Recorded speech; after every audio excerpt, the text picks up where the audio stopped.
quand on va parler d'un nouvel acteur, d'ailleurs c'est ce que prévoit la loi, c'est de dire qu'est-ce que cet acteur apporte en termes de valeur ajoutée et qu'est-ce qu'il apporte comme impact sur le marché. Euh, il me semble personnellement que sur la non-vie, on n'a pas besoin aujourd'hui nécessairement d'un acteur généraliste qui ferait exactement la même chose que feraient les autres. On a plutôt besoin de consolidation et nous avons besoin d'acteurs qui soient très importants. Je pense que le premier acteur au Maroc a une part de marché autour de 20-21%, entre 19, ça dépend des années. Et puis après, vous avez des acteurs qui ont autour de 17, 18. Donc le marché n'est pas hyper concentré. Et je pense que pour ma part, ce que nous allons demander en termes réglementaires aux acteurs, notamment à travers solvabilité basée sur des risques, en termes d'investissement, milite plutôt pour une consolidation plutôt que pour une atomisation des acteurs. Ce n'est dans l'intérêt de personne d'avoir sur le marché 50 compagnies d'assurance qui seraient petites, qui ne pourraient pas investir ni sur le système d'information, ni sur le système de contrôle, ni sur l'innovation, ni sur quoi que ce soit, ni s'exporter à l'étranger, à l'international.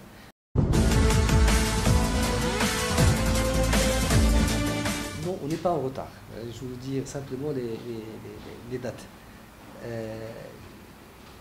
Le premier projet de loi Takaful, nous l'avons envoyé au SGG en juin 2013. Le projet a été approuvé par le Conseil du gouvernement en 2015 et la loi a été votée en 2016. Si on fait le parallèle avec la loi a été votée en 2014. Donc 2 ans avant le vote de la loi du Takaful. Donc à partir de là, je pense qu'il est difficile pour nous de nous dire aujourd'hui nous avons les premières banques qui vont arriver, participatives. Entre-temps, il y a un travail de préparation, à la fois, quand je parle de la banque, par la Banque centrale, le ministère des Finances, mais je dis c'est l'ULAMA qui est central dans le dispositif, le SGG, et tout ça, ça prend du temps. Donc ces 2 ans qu'il y a de décalage entre la loi bancaire et le vote de la loi sur le Takaful, bien sûr, on va essayer de gagner du temps. C'est-à-dire qu'on va essayer de sortir des textes réglementaires, au lieu que ça soit 2 ans, ça soit peut-être une année de décalage, autour d'une année. Mais fondamentalement, nous n'avons pas de compte tenu du calendrier qui a été celui du Takaful, notamment le calendrier législatif et celui de l'approbation par le Conseil du gouvernement. On n'est pas du tout en retard dans la préparation des textes. Alors ces textes aujourd'hui sont quasiment préparés. Je pense dans quelques jours, on va envoyer une première mouture, un projet de texte d'application au ministère des Finances. Je pense que